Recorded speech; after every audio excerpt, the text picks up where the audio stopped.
Pessoal, a atividade dessa semana está na página 42 do livro, é para resolver as questões 20 e 24. A questão 20 diz: um recipiente de cobre tem capacidade de 2.000 centímetros cúbicos a 0 graus Celsius. Calcule sua capacidade a 100 graus Celsius. Aí tem aqui esse dado, né, dizendo que alfa, que é o coeficiente de dilatação linear, é 17 vezes 10 a menos 6. Turma, primeiro dizer para vocês que esse assunto é novo. A gente não tinha trabalhado isso em sala de aula, certo? Dilatação volumétrica. A gente já viu em outras aulas que quando o corpo ele é submetido a determinadas temperaturas, sejam elas baixas ou altas, vai acontecer uma dilatação ou contração térmica, tá certo? Essa questão fala sobre a dilatação de um recipiente e, portanto, é uma dilatação volumétrica. A gente já estudou em aulas anteriores a linear e a superficial. A fórmulazinha para calcular a variação da dilatação volumétrica é ΔV, né, que é a dilatação volumétrica, é igual ao volume inicial do recipiente vezes o coeficiente de dilatação volumétrica que a gente utiliza, o gama, tá certo? Essa letrinha Y, vezes a variação da temperatura, tá certo? É assim que a gente encontra o quanto que o recipiente variou de volume, tá bom? Quando ele aumenta de temperatura ou quando ele baixa a sua temperatura. Essa questão diz que o recipiente tinha 2.000 centímetros cúbicos. Então, esse é o volume inicial, 2.000. A temperatura era 0 graus Celsius. E aí, o que acontece? Esse recipiente ele foi colocado a uma temperatura de 100 graus Celsius. Então, qual foi a variação da temperatura? Se antes estava 0 e foi para 100, a variação foi de 100, concorda? Então, a gente tem o valor do volume inicial, o valor da variação de temperatura. O coeficiente de dilatação volumétrica é da seguinte maneira. Ele vale 3 vezes o coeficiente de dilatação linear, que a questão diz que é 17 vezes 10 a menos 6. Então, o gama vai ser 3 vezes 17 vezes 10 a menos 6.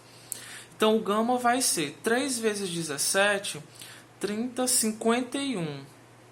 E repete o vezes 10 a menos 6. Esse é o gama, tá bom? Então, a gente vai utilizar aqui e descobrir qual vai ser essa variação de volume. O volume inicial, a questão diz que era 2.000. Gente, e assim, esse 2.000... Por que a gente estudou notação científica no começo do ano? Porque a gente vai estar sempre utilizando os números em notação científica para simplificar as nossas contas. 2.000 eu posso escrever como 2 vezes 10 elevado a 3. Concorda? Então, ao invés de 2.000, eu vou escrever 2 vezes 10 elevado a 3, tá bom? Ó, vai ficar 2 vezes 10 elevado a 3. Esse é o volume. O coeficiente de dilatação volumétrica é 51 vezes 10 a menos 6. E a variação de temperatura foi de 100 graus, não foi? De 0 para 100. Aí 100, galera, eu posso escrever como 10 elevado a 2. Tá certo? Então, vou colocar aqui, ó, 10 elevado a 2. Professor, eu tenho que ficar transformando esse 100, esse 2.000, isso simplifica os cálculos, não é obrigatório. Você pode deixar o 2.000 e o 100, fazer as multiplicações que você vai achar o mesmo valor, tá certo? Mas vamos continuar aqui, ó. Quando a gente escreve em notação científica, a gente vai ter os números em potência de base 10. Então, quando a gente tem produto de mesma base, a gente vai deixar eles para fazer depois. Então, a gente vai multiplicar só 2 vezes 51, tá certo? 2 vezes 51 é 102. Então, vai ficar esses produtos aqui de base 10. Como é a mesma base, qual é a regrinha de produto de mesma base? Repete essa base e soma os expoentes, não é? Aí, então, a gente tem 3 mais o menos 6, que vai ficar 3 menos 6. Gente, 3 menos 6, o resultado é menos 3, não é?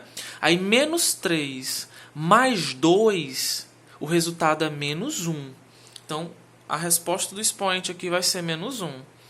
Galera, quando a gente tem um númerozinho vezes 10 elevado a menos 1, o que a gente faz?